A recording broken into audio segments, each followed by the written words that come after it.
Thank you, everyone, for being here. I always like to ask this: how many of you been to are coming to the Fed for the first time? All right, that's great. And how many of you been here before? All right, that's good. I would say to you, we've done now, I think, something close to 15 to 20 of these events through the district. We'll keep doing them. I would encourage you, bring your friends, bring others. And why do we do them? While we have lots of great economists, and we have 1,300 people throughout this district, and we do a lot of work on payments, supervision, community outreach, analyzing the economy, we can't do what we do without input from the leadership of Houston and specifically and this district. And a number of our board members are here, which I may ask, if you're a current or former board member of the Dallas Fed anywhere in this district, please stand up.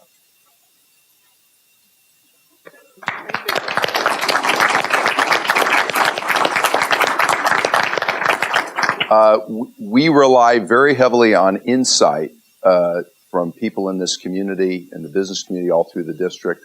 I was just saying to Maya, we're now in the neighborhood of 10% of GDP in the United States. If it's going on in the 11th district, whatever's going on here, pretty good indicator about what's going on in the rest of the country, and it's never been more important now. So thank you for being here, and I hope you'll keep coming back and bring friends to visit the Fed. Now, I've known Maya for a number of years, and I've been working to try to get Maya down to Texas because I think she does great work on a critically important topic.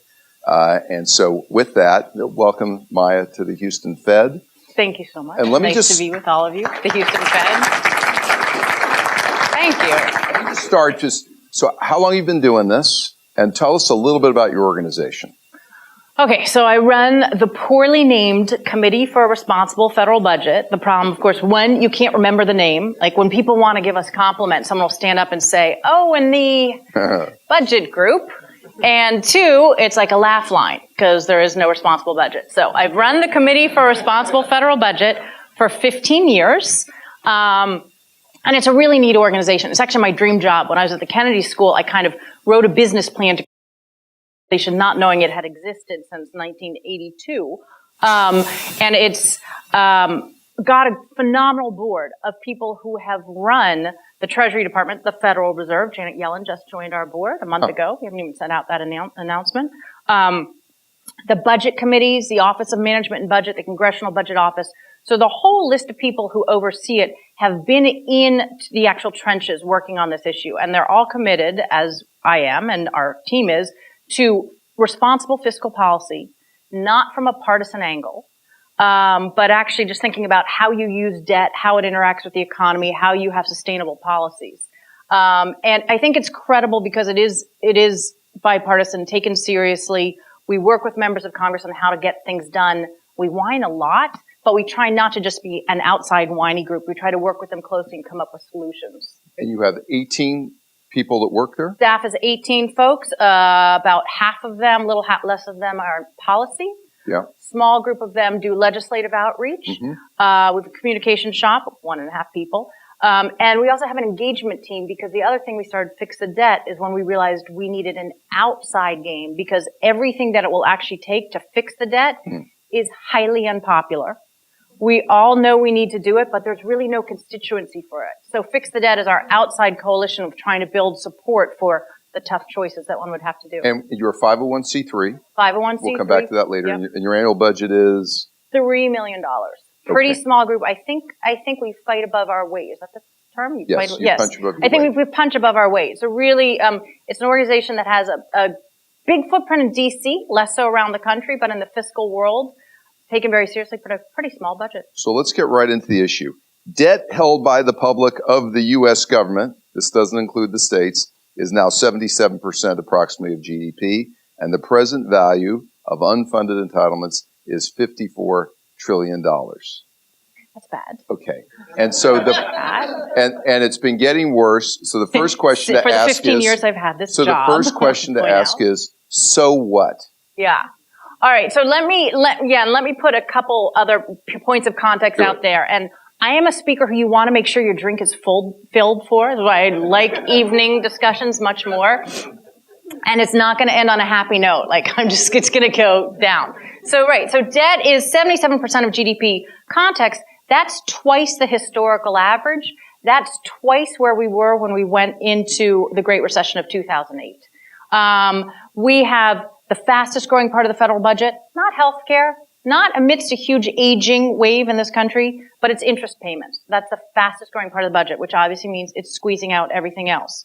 We are on track for that 77% of GDP to hit about 100% of GDP 10 years from now. We have already committed, with no new policies yet, to borrow about another $13 trillion over the coming decade. So a great question is, so what? Because there's actually a lot of pushback with people saying, that doesn't matter at all. And this is something we fight constantly. Now, usually the people saying that debt doesn't matter are the people who are of the political persuasion of the incumbent party. So the problem that we have is fiscal responsibility is often defense. It's trying to keep the other guys from doing what they want to do without having to pay for it. But as soon as you are in government, then it becomes more appealing. But let me just tick through why I worry about it. Yes. One should. Excessively high levels of debt, which by pretty much almost any standard, other than comparing us to Japan, will have effects on your growth. They will dampen economic growth. It is really an important time that this country be doing everything possible to grow the economy, because the headwinds of the demographic situation that we have are certainly working against us. That's one. Two, fiscal space, or being prepared for the next economic downturn. Again, to have the toolboxes of both the Fed and the fiscal situation somewhat emptied from the last downturn, not replenished to where we were before, means when the next recession comes along, it's going to be a lot more difficult to fight it. Even if we have the borrowing capacity, we may not have the political will to borrow in a way that we should for the next downturn. We're actually trying to come up with a break the glass plan, which would look at what kind of stimulus you need if the downturn hits, but also pairing it with longer term reforms so that when you pass stimulus, you also pass some of the policies that would go into place to reduce the deficit once the economy is healthy again. Third, if interest payments are growing faster than your budget, that means everything else is growing slower. And as we all know, or is being squeezed out, as we all know, the toxicity in Washington right now, which is kind of trickling through the country, is really high. We have a lot of challenges that go beyond debt that I worry about. But one of them is, if you have less space to fight over, I want tax cuts, I want spending increases, because you're putting a greater share to your interest, and interest payments will triple over the next decade. They will hit $1 trillion in 10 years. So that wrecks your budget. Fourth, we'll talk more about this, I assume, but I am obsessed with the new huge changes that are going on in our economy.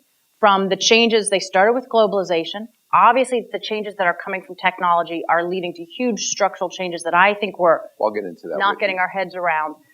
Threats from abroad that are different, they're asymmetrical. But the lost opportunities to be dealing with these budget things, and then finally, sooner or later, fiscal crisis. I don't talk about that much. I don't think we're anywhere first in line for a fiscal crisis, but you can't have your debt grow faster than your economy forever, which is where we are now. So let's stick with this, because you may know from over the last 3 years, we've been flagging here. We talk about four big drivers of the economy that we're concerned about: aging demographics, sluggish productivity growth and education, the fact we're not taking advantage of globalization, and then the significant amount of debt and the fear that it will be a headwind for growth. Some people come back and say, including some economists I talk with, that there's a difference between consumer debt growth, corporate growth, and government. And you may have even seen some in the paper the last 2 weeks commenting, because they've said that the U.S. Government can print money or monetize the debt.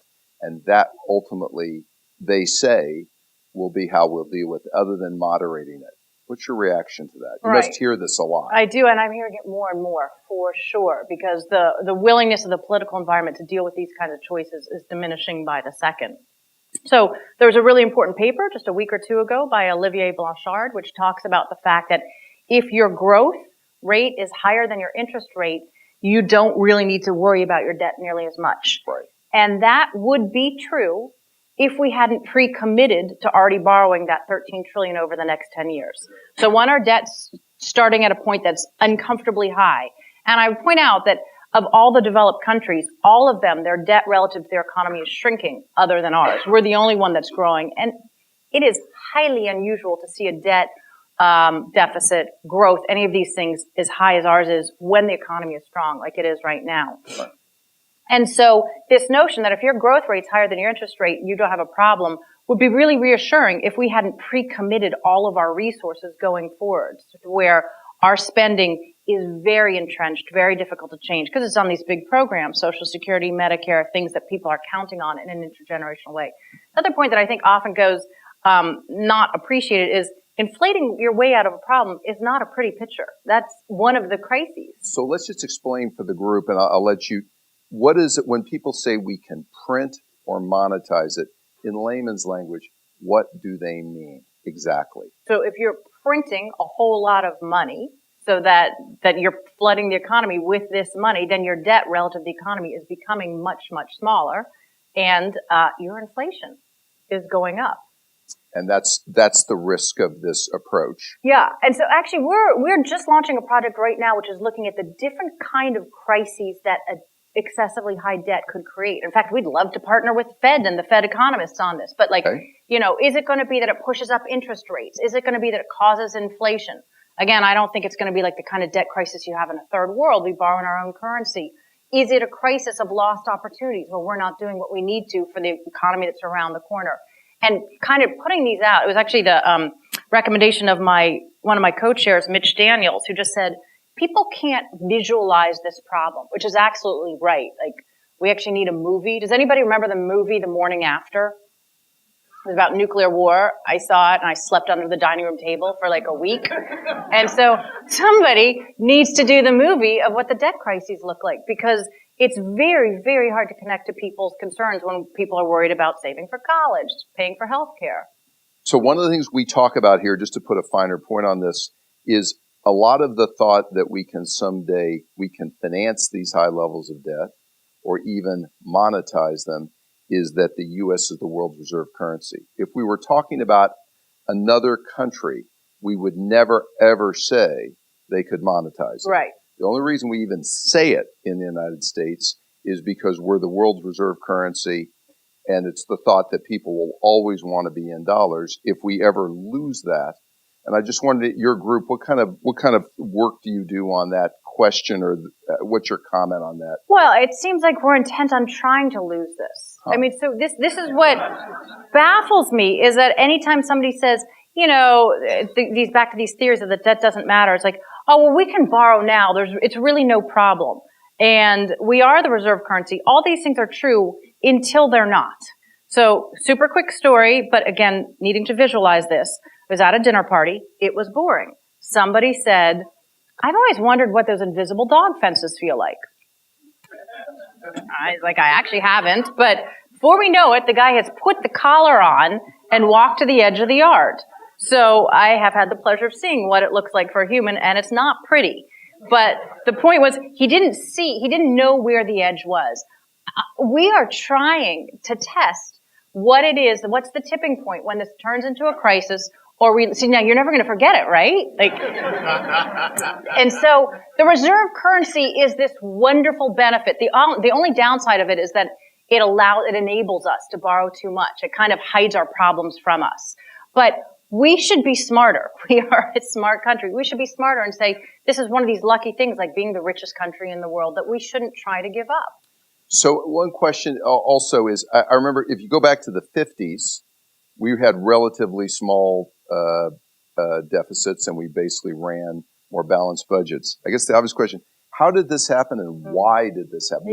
Where did we lose it, and why did we lose it?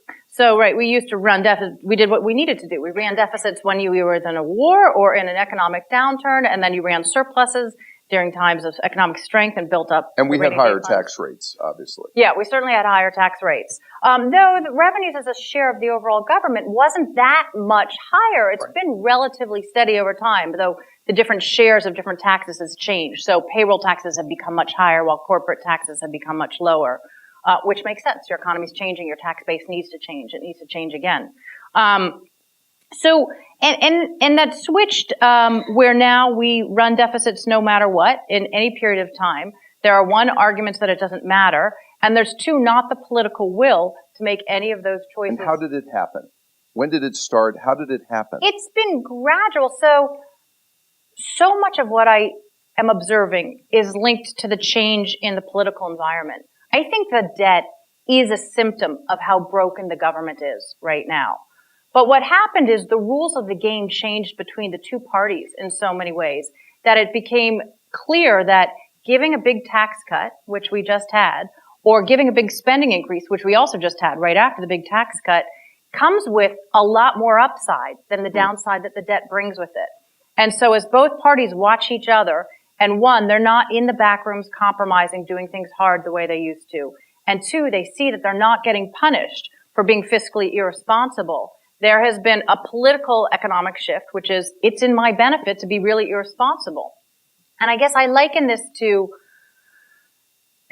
fix the debt, you need to focus on the longer term rather than the short term. You need to focus on policy, not politics. You need to be willing to make hard choices and trade-offs and budget. We don't budget in this country anymore. We often don't have a budget. Government shut down. And you need to be willing to compromise. Those are the things the government is deteriorating on all of those metrics. But you're also saying the voters. Oh yeah, there's us. Then there's us. Well, no, but voters historically incentivize political figures to run balanced budgets, and you're saying somewhere along the way they stopped doing it. And norms have changed tremendously because we used to, it's like my father, the thing he taught me was, you don't buy a car or a washing machine until you have saved up to have the money to do that. Right? And so securitization and credit and these things have changed us culturally. And the norms and younger people who haven't experienced the same kind of downturns and don't see saving for a rainy day is either possible or kind of the sign of smart fiscal management, that has been lost. And you've seen that whole shift in the culture, I think. I've read a couple great books about how the culture has changed because of credit cards and credit. So if there were one or two things, set aside the political realities, if there were one or two things we should do about this, what would those one or two things be? Yeah. We should do? Well, one or two isn't going to get us there because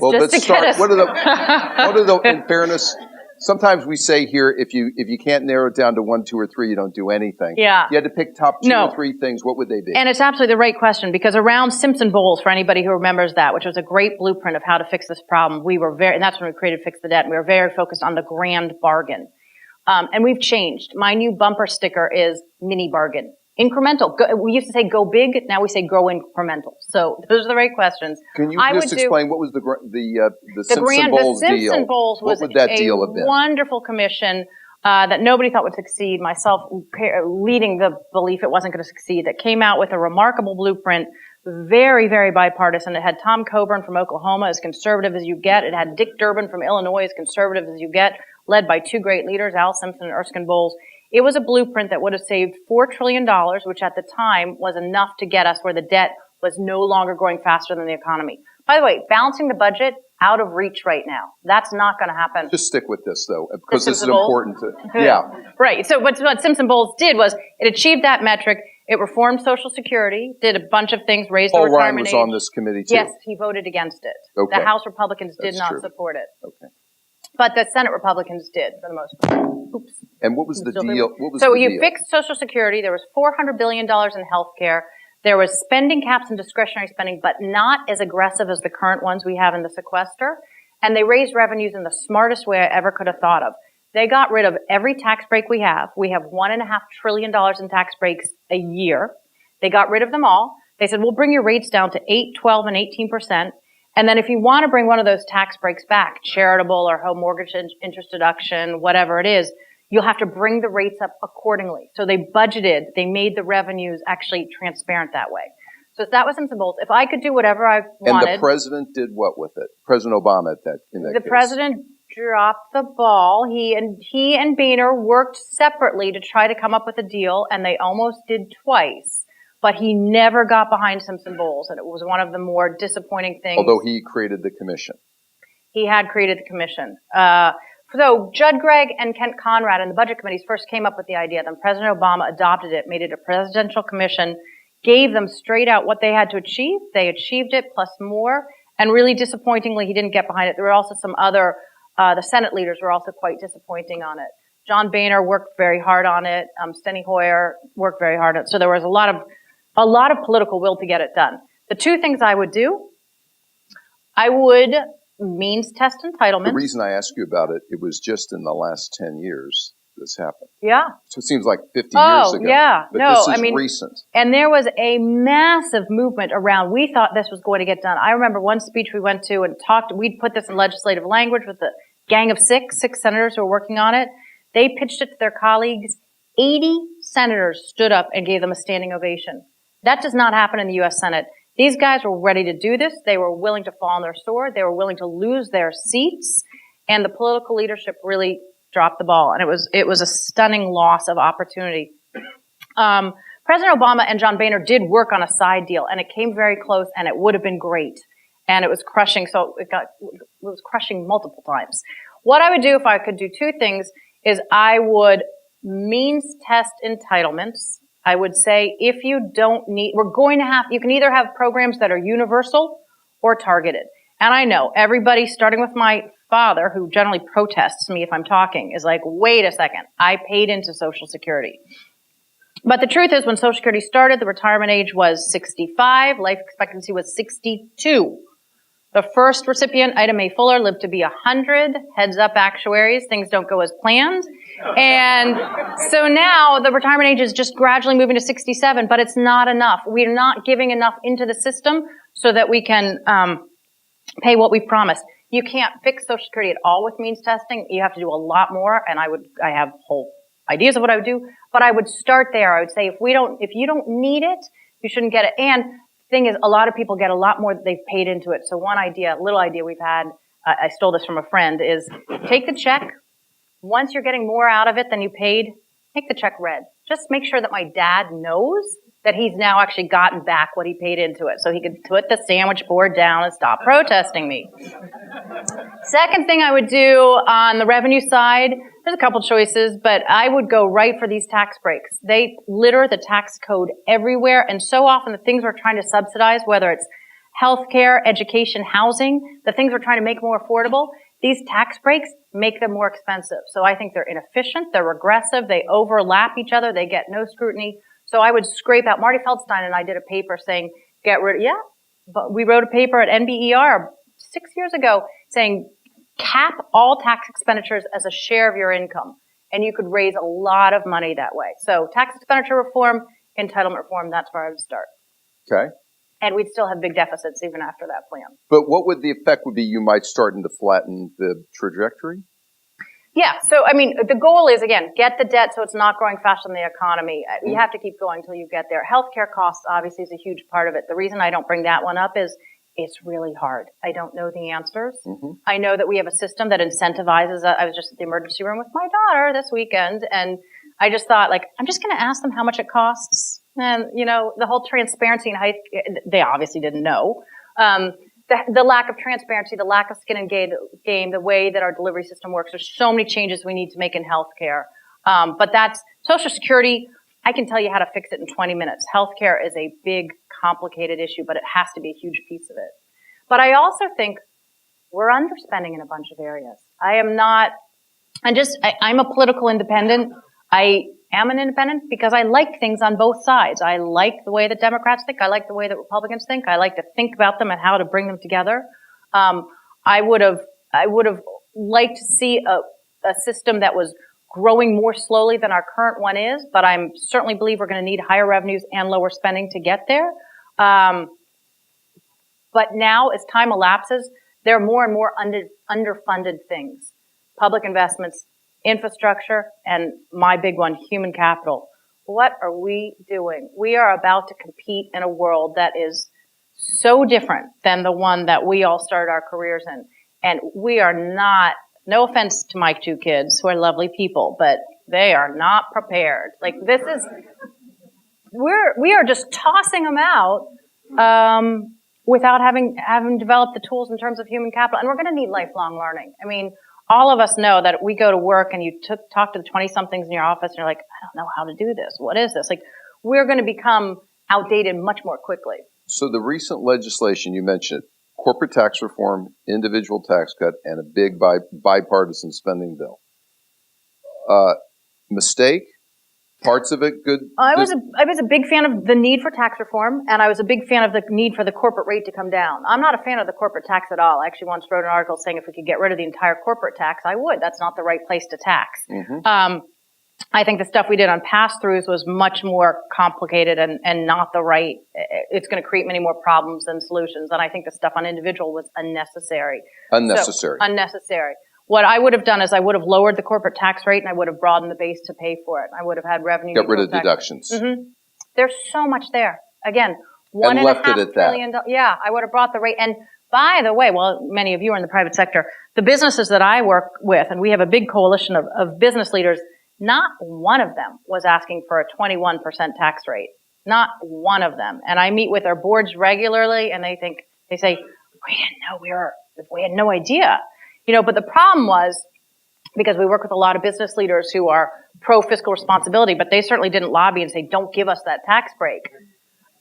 But they would have said, if they'd had more choices, they would have said, we would be willing, you could tax us more. I've had a lot of business leaders who say, I'd be willing to pay more in taxes for a lower corporate tax rate, because it's not that I'm personally trying to get a lower tax, it's that we need it to be competitive.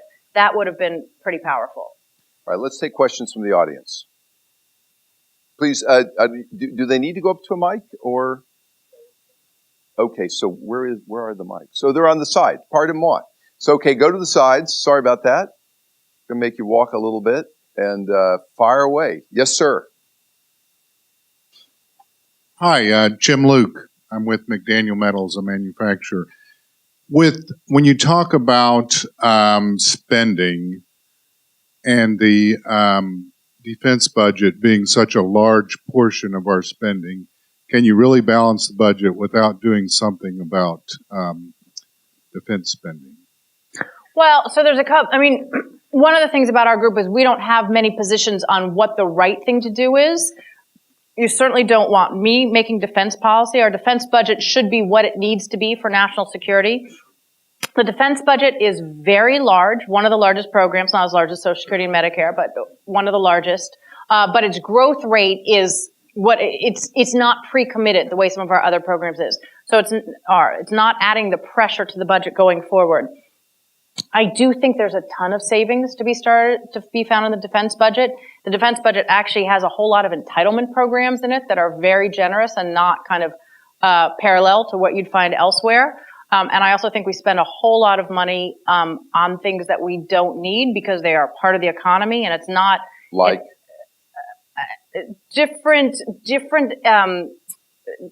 different weapon systems that we invest in that are not appropriate for the warfare that we face. I mean, we face a situation of asymmetrical warfare that's bio, that's tech, that's crypto, that's all these different things that's just looking for holes in our system.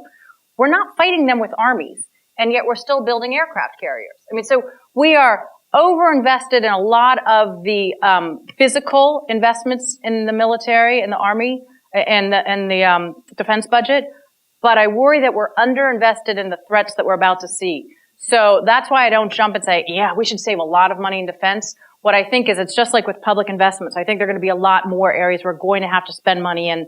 So we should be getting the savings as much as possible there. So may I ask a dumb question? If we're spending on the wrong things and it seems obvious to you, why are we doing it? So, I mean, there is no greater jobs creator than the Defense Department in certain areas. And so one thing that they had that worked really well was the BRAC Commission, which is they went through and they base thought closures. about what you were going to close. And because it was so political, they came up with recommendations and then they had an up or down vote.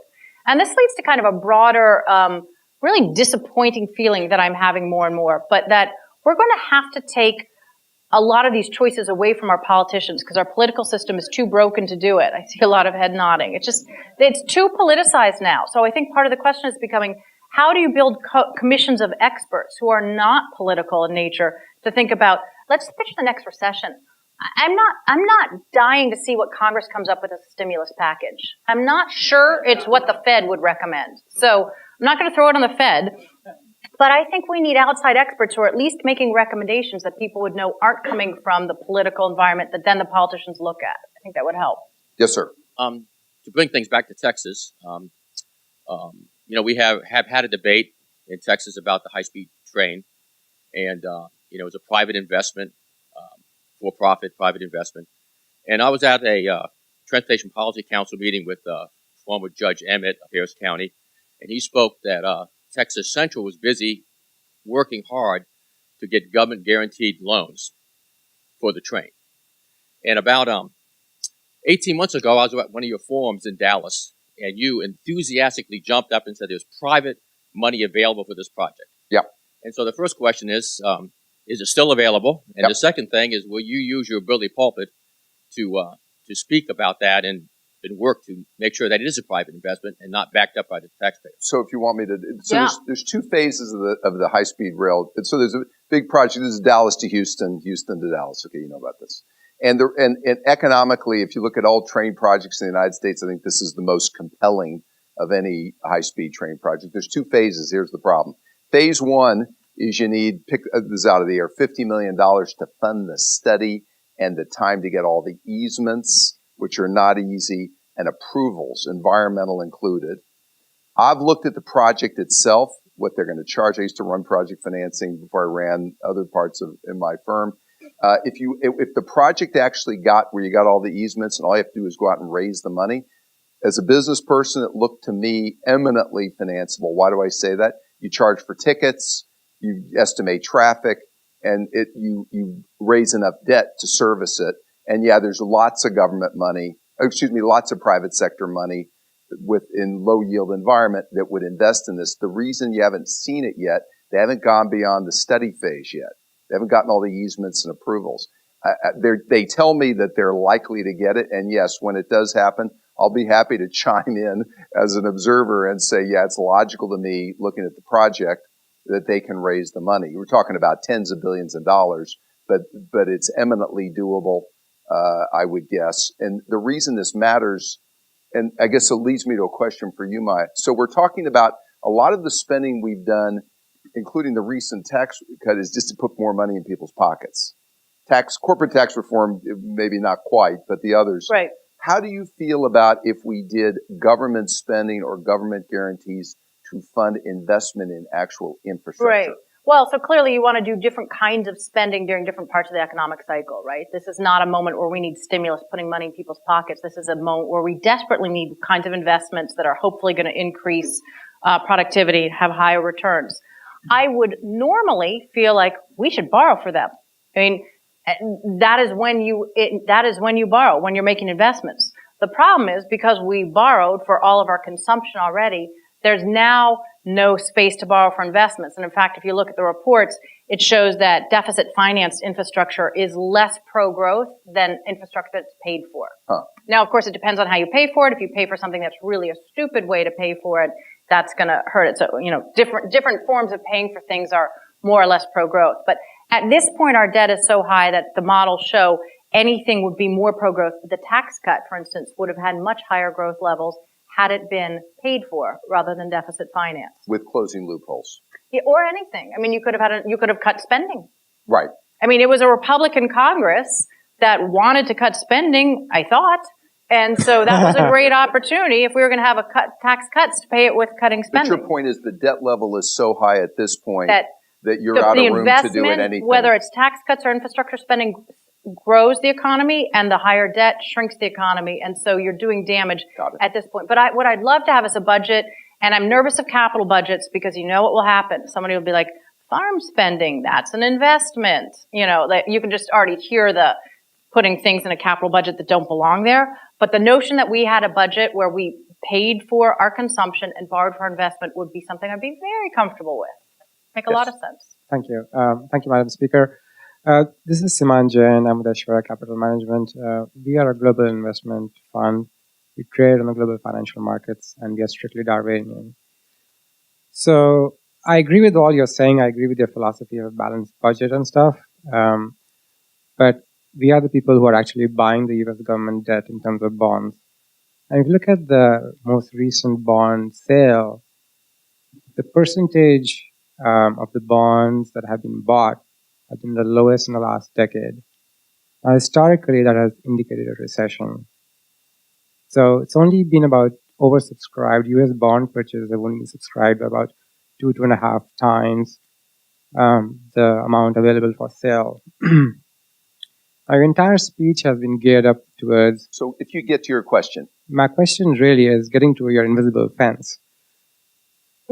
So the biggest unspoken elephant in the room is China. Let's be clear about that. All the talk you've had is all great, but China is the one who's really buying the US bonds. And we are in a trade war with China. If China decides to dump US bonds, we don't care about all the things you're talking about. So everything else becomes irrelevant. And China is already having a GDP bigger than US. So where do you think is the tipping point? China has OBOR, and it might actually be in the next few years be the next reserve currency, or at least an alternate currency. So where do you think is the next tipping point? Okay. I think we are talking about something bigger than the other thing you're talking about. So, That's right, my and I do think the issue of China is huge. One, I am not a balanced budget person. I am a debt not growing faster than the economy person, just because I think realistic goals are really important. Yeah, I think this is a risky situation if you want to get in a trade war with somebody who could easily say, we're not showing up for your treasury auctions. That means we're really vulnerable. Or before the trade war started, Erskine Bowles always had a great line, which is, we have always promised, we have a commitment to Taiwan that if China were to ever invade them, that we would come to their defense. We would just have to go to China to borrow the money, and so there is clearly a vulnerable point, but there's also an interdependent economy where they don't want to see us, they shouldn't want to see us do poorly, we shouldn't want to see them do poorly, but these are two nations that have different time horizons. We are looking at the next 10 days, and China is looking at the next 100 years. And that is a really different patience for interacting in different ways.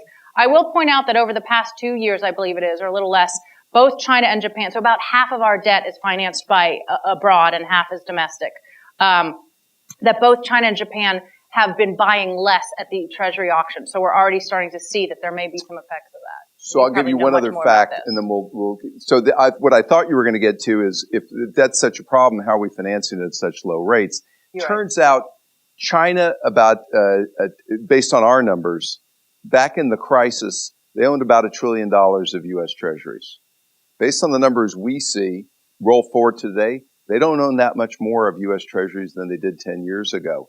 So then, who's been buying all of it? Turns out that the Federal Reserve, the Fed now today owns multiples of China, of U.S. Treasuries, and other parties around the world. And why? One of the reasons that happened, global central bank balance sheets went from $4.5 trillion in 2008 to about $25 trillion as of recently. But actually, we actually are not. This is the reason why every time it comes up, gee, is China going to stop buying our debt? And people say, I think that's manageable, including me. It's because I think it's manageable. They're a much smaller percentage of our debt issuance than they were 10 years ago, where we were very worried about it. It's now much more globally distributed. It's still a problem, everything we said, but it's probably not China specifically. But your point also is an excellent one, which is when people say, look, doesn't matter, rates have stayed down. This was a very unusual, as we all know, unusual situation with the central banks buying as much debt as they did. Right. And that is about to change. And this does not seem to me to be the moment to say, look at this, we can borrow as much as we want. Let's do massive new spending bills and not pay for them. Because that dynamic, which we'd never seen before, is about to shift. Right. Please.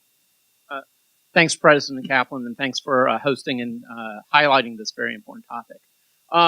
The question I had was, if debt gets to 125% of GDP, usually most countries you get into a very negative cycle. I know we're a ways from that, and that's probably something that's worthwhile highlighting.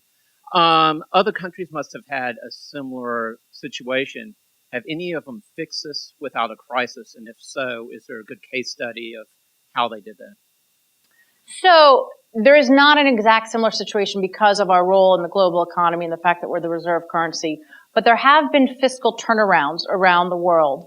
I think Canada probably is kind of the best blueprint, but it's not rocket science. It's what we know. Most countries have done more than we have already in terms of their pensions and raising the retirement age. That is just a clear place to start. And then other countries, when they were worried a crisis would come, if they were able to do this before the crisis did come, it's a combination of spending and taxes. They tend to do more on the spending side because compared to other countries, our revenues are still higher, are lower than most other countries. So, and their spending is higher. So in the places that have done turnarounds, you usually see both revenues and spending, but more on the spending side than might be doable here. But starting with pensions has been the big piece. And of course, they don't have the healthcare pressures that we have.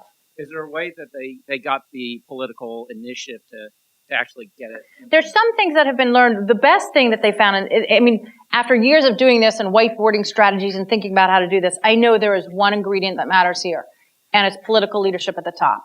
This is an issue that will not be a million-man march in Washington. It will not, as much as I have tried the grassroots approach, and we do try to build people to support this and be kind of state chapters, it's not going to come from the bottom. It's not going to bubble up. It's too hard to understand. It's too hard to identify with. You need political leadership and ideally strange bedfellows, people of both parties acknowledging that it's a problem. But what's worked in other countries, Australia is a great example where they are very transparent. They have long-term plans that they put out. Oftentimes you have each new prime minister who has to put out a blueprint and talk about what it would do for generational equity. This is one thing I think, one simple thing in addition to those red Social Security checks. But we should every year have a fiscal State of the Union. But the thing that works the most is if the leader sets a goal that the entire country knows about and is bought into. It's very easy if it's balancing the budget, so it's something people can understand. Again, my goal of put the debt on a sustainable path where it's shrinking relative to GDP is not as good a goal sounding wise as balancing the budget. But you want something that the public understands and is looking forward to. Now I have an idea that may be a bad one. Can I just give some insight? Because we've actually done analysis at the Dallas Fed of every country in the world, believe it or not. And I'm looking at Carl Mertens because he's set in on these. And so here's what we found. Because many countries in the world aren't the world's reserve currency, and they have to rely on external debt, they've instituted rules. So a lot of people have talked about rules for monetary policy. We've asked the question, how come there aren't any rules here for fiscal policy? Most countries in the world have rules for fiscal policy, where they have a rule where they try to have enough internal reserves to match the amount of overseas debt they borrow. And by the way, we've gone through, now who's violated it? Turkey. And two of the recent, Turkey and Argentina got too reliant without having the reserves and they're paying for it. The second rule is the other way you can get around this if you have an extremely high domestic savings rate, China and Japan. And so they are able to fund a substantial portion of their debt, but you may notice the Japan Central Bank owns well in excess of 35% of the country's external debt. We haven't followed the rules, and we don't have that high a savings rate, and the only reason we've avoided both is we are the world's reserve currency, and what Maya said. So we're doing something different than, by our analysis, Carl, correct me if I'm wrong, than almost any country in the world who's either followed rules or had a very high domestic savings rate. And we're the only one who isn't following the rules that we and the IMF have insisted that everyone else follow. Yeah, and on that point, we That's have not going to make you feel better. nothing close to a fiscal rule. In fact, the Joint Select Committee that was thinking about this for the past year, which came up with nothing, was contemplating should we institute debt targets in this country, which are eminently sensible. And it's a glide path where you're shooting to get your debt to a certain level, and there's escape valves for downturns. But if you don't get there, automatic policies, but not stupid ones like the sequester we have now, but sensible ones would go into place. So the crazy idea that I have is we should pick a target in this country, and we should do a SimpsonBowles-like plan. We cut spending, we raise taxes, lots of things. But as soon as we get to that target, everybody starts getting tax rebates. And it's called bribery. I've gotten to the point of desperation where I think we should have something like this country. First off, we're so divided. We need to find some things to unite around. We need to have some common aspirations. But being a strong economy that's going to not get beaten out for number one economy in the world should be something that could unite us. And then if you put this tangible, once we hit debt gets to 60% of GDP, everybody gets a rebate every year. That's just the kind of thing that it's like gimmicky, which I don't love gimmicks, but I think it could work. What would, a dumb question, what would that accomplish? So then everybody actually understands. Right now, there's zero accountability. Well, you're saying if we get below a certain level on the way down. Our target. Then, so we're all finally rooting for fiscal responsibility instead of fiscal we all irresponsibility. share in the improvement. Yes. Right now, there is nothing, like, if you're going to give me a tax cut, okay, I want it. I want a spending increase, but you got to get us together. All right, that's interesting. Yes. Dave Hanson. I'm with the MIT Enterprise Forum of Texas here in Houston. You've kind of answered some of my questions, I think, but you talked about SimpsonBowles and the politicians not wanting to really touch the third rail, and part of that is due to the electorate. The electorate, the voters, just are not knowledgeable, and they don't hold the politicians accountable. And so it seems to me like we have a real problem with just the financial knowledge of the general population. I talk to my daughter and say, this debt is not sustainable. And she says, why? It's not affecting me. Everything's great. Debt seems to be going up. There's nothing happening. So why should I be concerned? So we're really trying to figure out what kind of tools, what kinds of things to put out there to make people feel more connected to it, like these crisis scenarios, and also some accountability. So I'll tell you two ideas, hopefully this week, but I've been saying that for 8 months. Hopefully we're about to launch just a simple tool called Is It Worth It, which is going to have everything we spend money on right now and every new thing that we're talking about, whether it's Medicare for all or a wall, and we're going to break it down. How much would it be per taxpayer? How much would it be for your family? And give people a little sense of, I remember when the prescription drug big program was put in place, there was no talk about price. I was like, I wonder how much, I was young, I wonder how much this is costing me.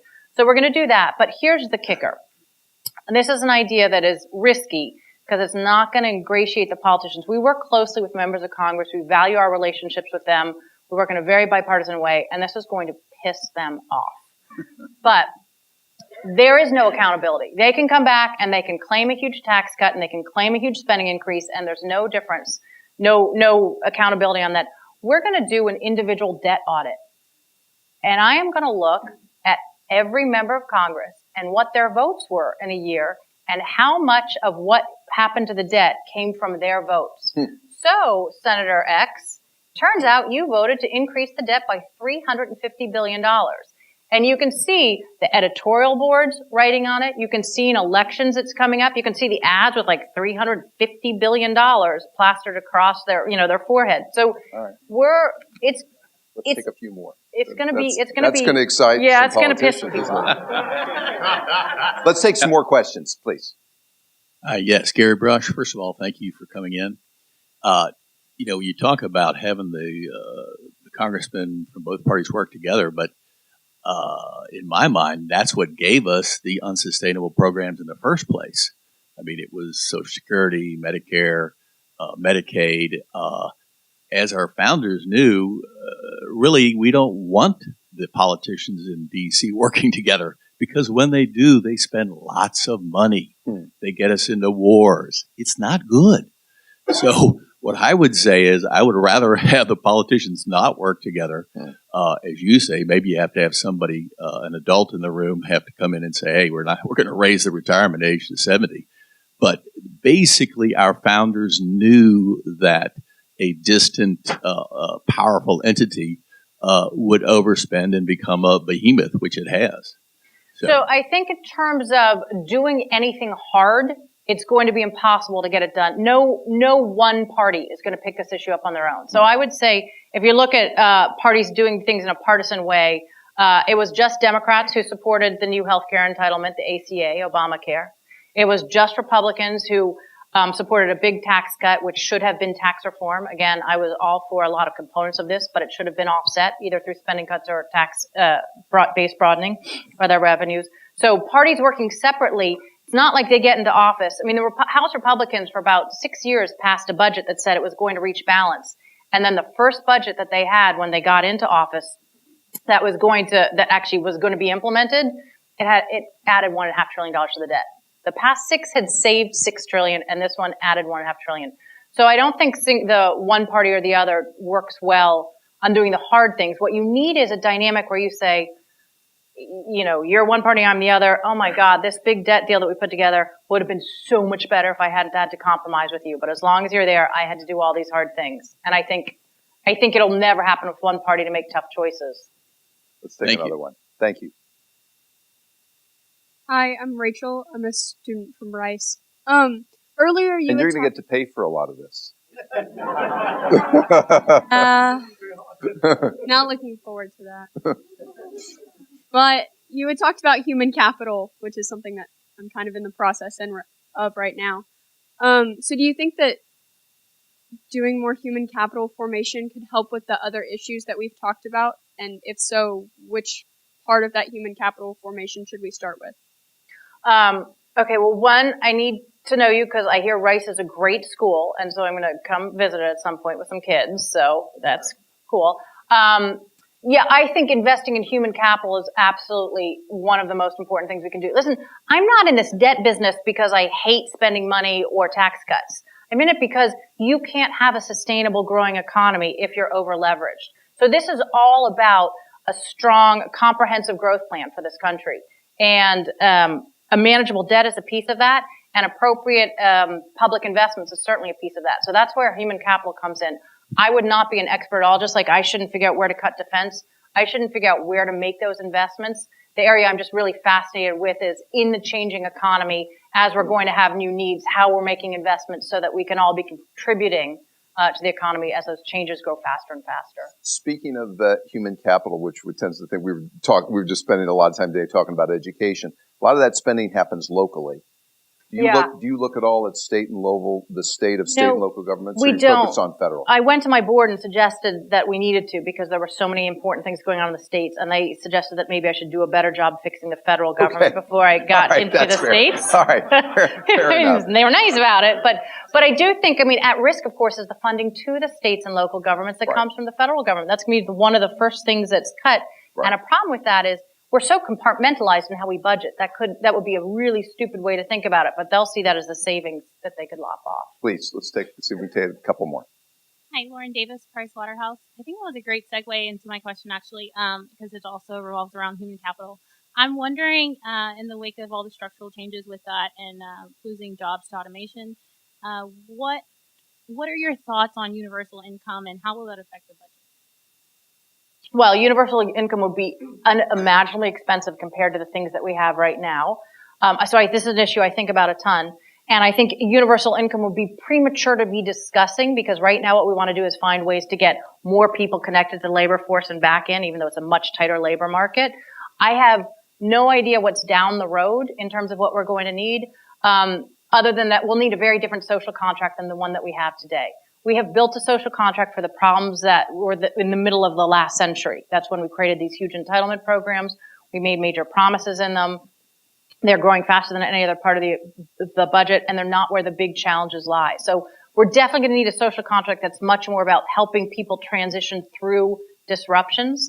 I think the hope is that we don't get to a place where you need a universal income because it's hard to wrap your head around. What does that mean? And I think most people tend to agree that the importance of work is beyond just the economic issues. But what I know is that we have no idea what the future holds in this stuff, and we should not have an ossified budget that is not flexible as we're dealing with each of these issues. Thank you. Hi, I'm Kim Walker. I'm the owner of Kim Walker Real Estate. And I wanted to go back to the subject of educating the public about the national debt and also the public and all of us as well. And I remember that you said you went to the Harvard Kennedy School, and there's a fantastic tool that they have available, and it's, of course, on YouTube, and it deals more with international trade. But I was wondering, are you familiar with the Atlas of Economic Complexity? No, what is it? Okay, you have to go on it. Okay, so it shows all the different countries that we do trade with, and it breaks it down. It's a visual graphic, and it shows the boxes. You see the same thing in investment software when you want to look at the percentage of the market. And what deals with trade, you can do by outgo, you can do by exports, by imports, you can do country by country, you can do the whole world. And it's a fantastic product. We invested in it as a government along with, I think a couple of other countries, Canada. But it's a fantastic tool, but it would be perfect. I don't know how long it took them to make it. Yeah. But go back to Harvard Kennedy School. There's a professor there that leads that. Who is it? I don't know his name, but I'll find if it. you Probably Google Roger it, he'll Ford. come up. Yeah. Oh, okay. But it's the Atlas of Economic Complexity, and I think it would be perfect to adapt that to educate us all on our Okay, so let me spending. just tell you, because I can't wait to go look at this, and that's exactly the kind of thing I think these interactive tools are critical for this. We have something called the Debt Fixer, which is not high tech yet. I'm hoping that we will get people to invest in it in the same way and make it really high tech. But I have used it we've used it across the country. We've had hundreds of thousands of people use it to submit their results. So it's an interesting idea of, I'm not sure I want the country itself coming up with a budget plan, but you want to know what people are open to. Raising the retirement age and raising taxes on other people are both very popular.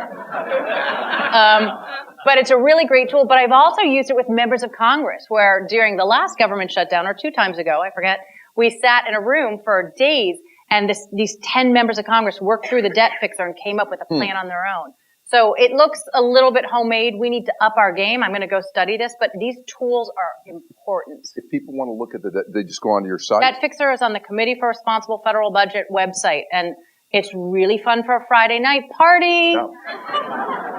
But that's where they look. So Yeah. let me close with, if you had to give this, we have a lot of people in this audience, active citizens by being here tonight. They show their interest in this topic. If you had to give one piece of advice to people in this group about something they could do themselves to address this issue, either as voters or leaders. I'll make this a huge ask, because what is true is that members of Congress do not care that anybody cares about this issue at all. And we are about to have a presidential campaign, which is going to have 14,000 people running in it. But there's going to be a whole lot of discussion. The deficit's going to be hitting $1 trillion around this time, so it is going to be an issue.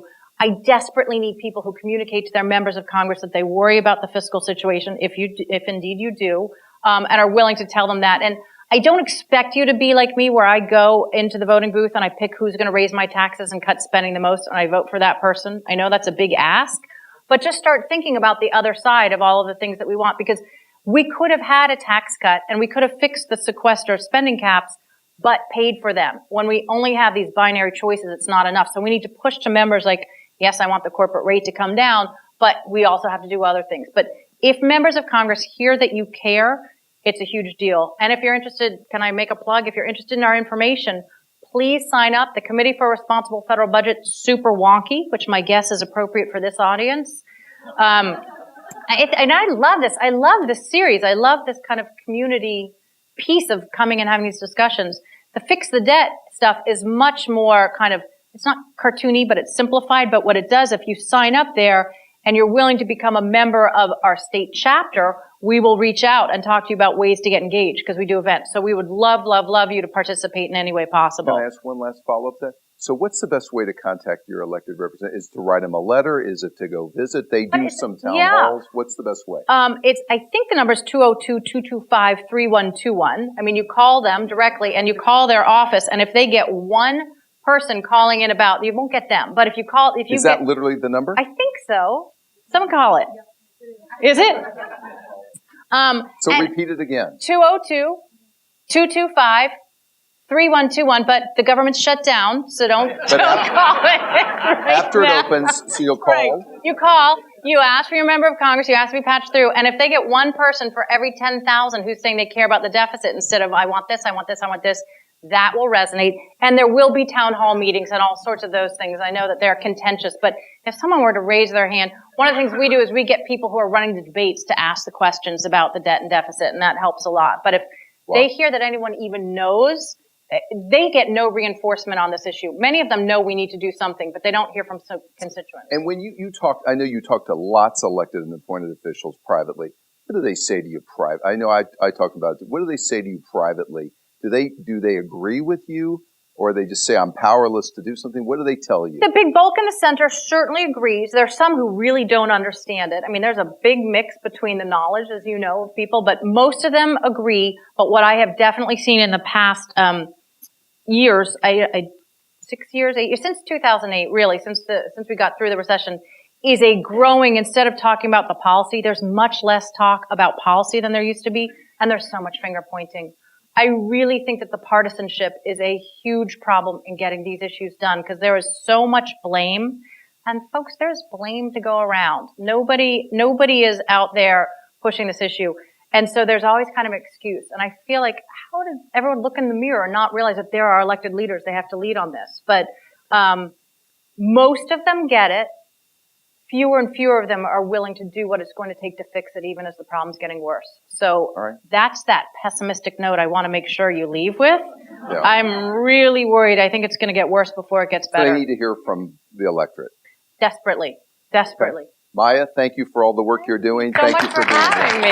And thank you, everybody.